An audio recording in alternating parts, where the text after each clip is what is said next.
Hey, what's up everyone? Bio here with Compression. This week in Monster Energy Supercross, the biggest news was Eli Tomac taking his first title of his career. The title looked like it was going to come down to the wire in Las Vegas, but when Dean Wilson crashed out of the main event with just a few laps remaining, the win and the crown went to Tomac. This not only marks the 5th Lights title for the Geico Honda squad since the Factory Connection crew began their own racing effort back in 1998, but also the first time they have claimed both the East and West regional championships in 1 year. In the Supercross class, following Ryan Villopoto's knee injury last weekend, race predictions are up in the air. In Salt Lake City, Ryan Dungey had a very up and down day. First, he crashed on his own in the first 300 feet of practice. Then Andrew Short landed on his bike, rendering it useless. Ryan regrouped for the last practice, clicking off the fastest time. In the main event, he battled with Jake Weimer, got taken down, then put his head down to pass Weimer, then take the lead away from Davey Millsaps with less than 2 laps remaining to take the win.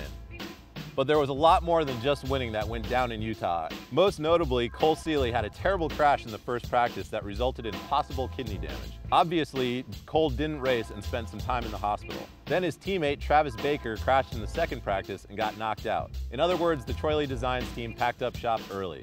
The sometimes dry, sometimes tacky soil mixture during practice also took out the likes of Nico Izzi and Nick Paluzzi.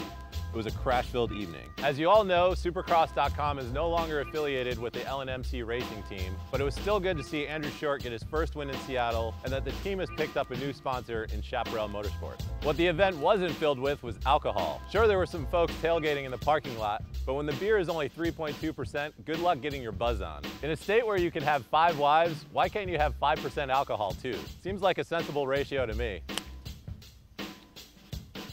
Over in Europe, the FIM World Motocross GPs headed to Fermo, Italy for the 3rd round of the series. In MX1, Christophe Pourcel battled with fellow Frenchman Gauthier Paulin to take his first overall win of the season, showing that his up and down career is far from being over. Antonio Cairoli managed to take the 2nd moto win and retain the points lead for the series. In MX2 racing, along with some big crashes from Tommy Searle and Joel Rowlands, Jeffrey Hurlings claimed his 2nd overall win of the season. American rider Michael Lieb rode to his first ever MX2 podium finish as Zach Osborne's replacement. Along the way, his hands rewarded him by blistering to the point of looking like some discarded street meat. Gross. In other news, WMX rookie Amanda Maheu was snowboarding on Thursday when she got a surprise invite to the 2012 X Games. The former Loretta Lynn's champion could very well surprise some people this summer in the WMX Nationals, so please keep an eye out for the Rock River Yamaha. Word got out on Sunday that the Langston Motorsports Olin's KTM tractor had been stolen from their race shop in Paris, California. If you have any information that could lead to the recovery of the vehicle or the arrest of the assholes that stole it, please contact Langston Motorsports